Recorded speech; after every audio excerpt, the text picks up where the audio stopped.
Kasalukuyan pa rin nga iniimbestigahan ng PNP Cabanatuan ang insidente naman ng panibagong bomb threat sa Cabanatuan National High School kahapon. Sa panayam ng Bomb Radyo Kawayan kay Police Major Romeo Mabea, hepe ng Cabanatuan Police Station, sinabi niya na hanggang ngayon wala pa silang lead sa pagkakakilanlan ng individual na nagpadala ng mensahe sa isang guro ng paaralan. Anya, kung matatandaan, itong unang linggo ng buwan ng Setyembre ay una na nakatanggap ng bomb threat ang nasabing eskwelahan, kung saan isang gusot na papel na naglalaman ng banta ang iniwan sa labas ng paaralan. Sa ikalawang insidente naman, private message na ang ipinadala sa isang mga guro o isa sa mga guro. Sa ngayon, pagsasagawa pa rin sila ng investigasyon at nirekomenda ang paglalagay ng CCTV cameras bilang preventive measure. Dagdag pa niya, minungkahi rin nila ang maigpit na pagsusuot ng tamang identification bago makapasok sa paaralan. Hindi rin nila sinasantabi ang posibilidad na kakilala ng guro ang nagpadala ng naturang mensahe. Humihingi na rin sila ng mga kinakailangan dokumento mula sa Guidance Office ng paaralan upang matukoy kung may mga estudyante na nasangkot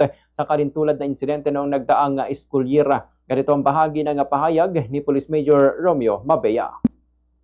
Doon ma'am is in relation doon ma'am, kasi sinasabi dito ma'am kung nahanap na ba daw, nahanap nyo na ba yung threat. So nagtatanong siya ma'am, sabay tawa, kung hindi bahala na kayo. Yun ang ano ma'am, din sa kanya daw yung ano.